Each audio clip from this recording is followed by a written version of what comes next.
Joe? Tiny, Thank you very much. legible though, I hope. I'm going to do this after Pete, if that's okay. Okay.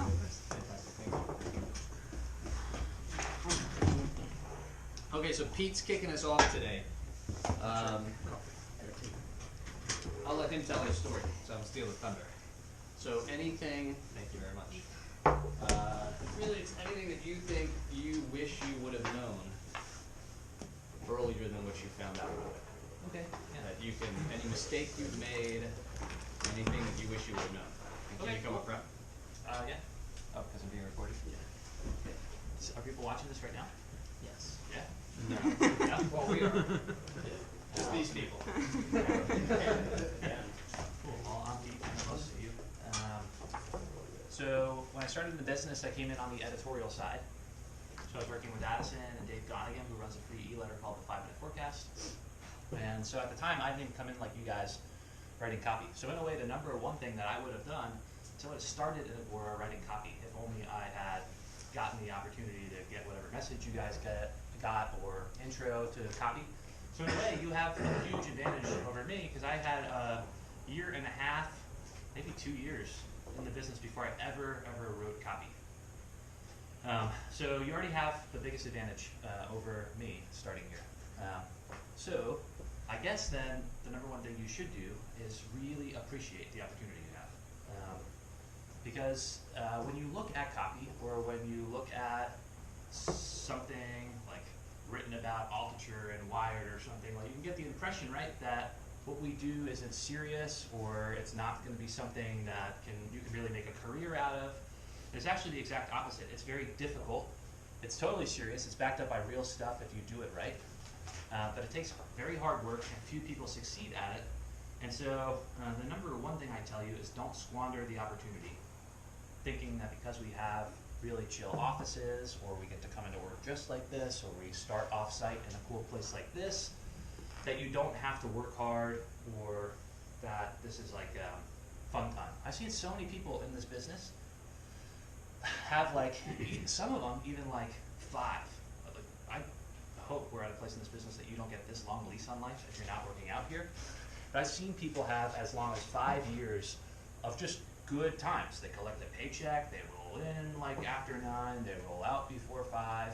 And you could have a very short period of your life, I guess, where you could get away with a fun time like that. We're all younger people, right? We'd be happy probably to sleep in, go do something after work or something if we get out early. I've seen tons of people get by like that, but then never be here again. And then you establish a relationship, for better or worse. Agora is like a small microcosm. And if you build a reputation, and you try to find a job somewhere else after AF, right, it's going to be really tough because someone's going to call Joe, and Joe's going to give an honest opinion, right? So anyways, the number one thing I'd say is really, now that you're here, appreciate what you've got and work super hard. Do not take this opportunity for granted. That's number one. Number two would be to pick your mentor and project really, really, really wisely. One of the things I did, because I came in on the editorial side, I was really intrigued by certain ideas we published in particular, and because of that, I was my own worst enemy because I would dork out and I would choose the dorkiest ideas. The dorkiest ideas can be the most powerful, but typically they're also the most fuck-upable because they're complicated and you've got dorky things that you spent a lot of time geeking out about, right? But the reader hasn't. So you've got the curse of knowledge, you've got all this stuff jammed in your head, and it's really, really hard to write a strong, tight, persuasive sales letter when you've just gotten in your own zone and you've dorked out about something, right? It's like one of those things you like say to people and it makes all the sense in the world to you. It's like a conspiracy theorist that has like this board up on the wall with all these strings and stuff, and it all makes sense to him, and someone else looks at it and they're like, what the hell is this guy talking about, right? So pick your projects and mentors wisely. Projects is the first part. So if I was rewinding the clock, I wouldn't pick the dorkiest projects. I would pick the projects that are really, really hard to screw up because they're so simple. And usually those have some kind of one-for-one story. What I mean by that is there's some outcome you're trying to sell to the person, like a prediction package, say. Something's going to happen on this date, and this is going to happen. Or the stock market is going to collapse because this will trigger it. It's like one thing happens and another thing happens right after it because of it. So it's a simple like cause and effect thing you're trying to explain. So I'd find super simple promo packages. Usually the way to know whether or not you're on the right track is, has it been successful in the marketplace so far, right? So the person who wrote the 5th crypto package they're not like the most original copywriter in the world, right? They will be because they need to find a big idea to make their crypto package different than the other ones out there. But in terms of selecting the project they're going to work on, right, they're not being super, super original. So I would just go with what's proven and simple instead of dorking out. Allow yourself some dork out packages, right? Ultimately, that you dork out about it because you're passionate about it, so you don't want to kill that side of you. You don't want to be totally mercenary about it. But you also want to keep it in check, because if you are dorky about certain packages, certain topics, then you can be your own worst enemy. Okay, so far we have number 1, write copy early, which you've already started doing. And so the new number 1 is value what you've got here. Don't take the opportunity for granted. Number 2 is choose your projects and mentors wisely, and we covered part 1 of number 2. The mentors part is really important. You got Ryan and Joe here. They're the best. When I turned into a copywriter, I remember walking into Joe's office because we had a book promo for Jim Rickards called The Big Drop, and I was working with Rickards on the editorial part, and I had worked really hard for like a week to put together the book that we were actually going to fulfill the promo with. And it was like really late nights, and it like mattered to me, and I was like really rolling up my sleeves and working on the thing. And then Caleb, who's an awesome copywriter, wrote this package, and book promos are like typically pretty short, right? So I saw him write the package, and I saw it, and I was like, all bullet points.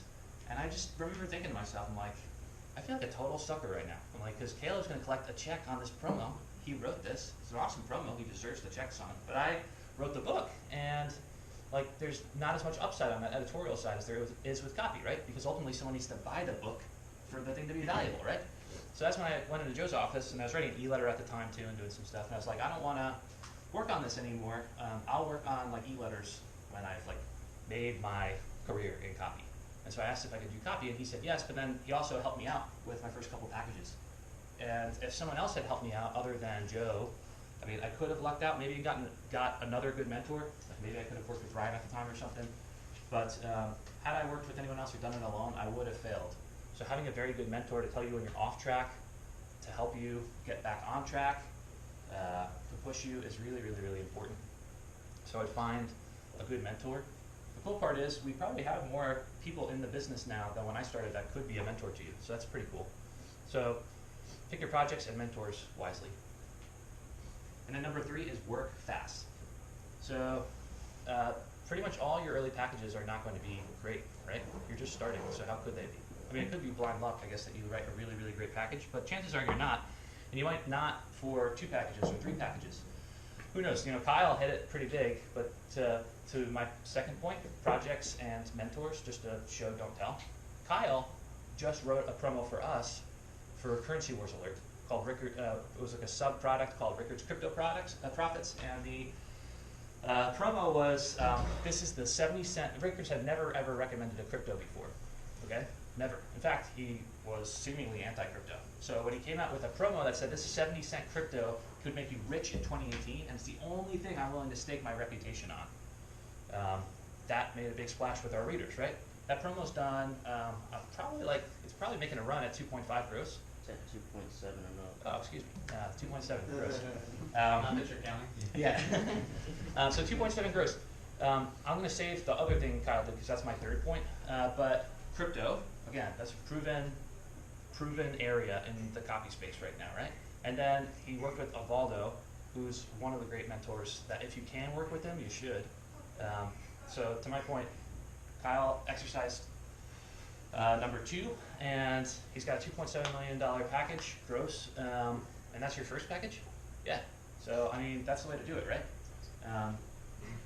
So point number 3 is what Kyle also did. Work really fast on purpose. Not so fast, like anything, these are only rules of thumb, right? So don't take them to ridiculous extremes. You don't want to go home and write just random shit on a piece of paper and be done with a package today. You want to work fast, though, within the rules that they're teaching you here in Copy Camp. Another thing I did when I was starting was I was looking around, and the old time frame for writing a promo was like, I think it was like 3 to 6 months is what we used to just say. I don't know, maybe it's a little different, but 3 to 6 months, and that would blow my mind because someone would spend 3 to 6 months of their life essentially a quarter of the year writing a promo, overthinking every little tiny thing throughout that promo, right? Like after the lead. Lead's really important, put a lot of thought into that, right? But after the lead, they'd spend so much time, and then they put it out there, and then it would like bomb, and that's a quarter of their year gone. So that really sucks, right? You have to figure that most packages are going to be close to a coin flip when you're starting, okay? Maybe even worse odds for you. So what that means is, right, you got to get those failures out of the way fast. Don't spend a lot of time. If you know the odds are stacked against you, and you know that copy is hit or miss, depending on whether the idea is presented properly or the environment's right for your package or whatever, you want to get the basic stuff that's going to make up 80% of that outcome. You want to get that stuff good enough where your mentor's like, yeah, this is good enough, but don't overthink it. And don't overthink writing the copy and getting it into your mentor, right? I call it shitteration. I feel it's a human tendency for people when they're working to keep all their work like hoovered up, and they're like, I'm not going to share this with anyone until it's good enough, right? And I don't know, I think probably what we're all fearful of is that someone's going to look at it and say it's shit, or you're going to feel personally embarrassed by the work you were doing because it's a first draft or whatever. And in reality, you want to get that out fast, right? Because as soon as you get over that fear hurdle, right, you're getting feedback from the mentor, and they're going to tell you you're on the totally wrong track, start over, in which case you want to know that as soon as possible. Or they're going to tell you you're on the right track, in which case you're going to gain confidence, be like, I got this, and then you're going to crank it out. So step one is work really fast getting comments to your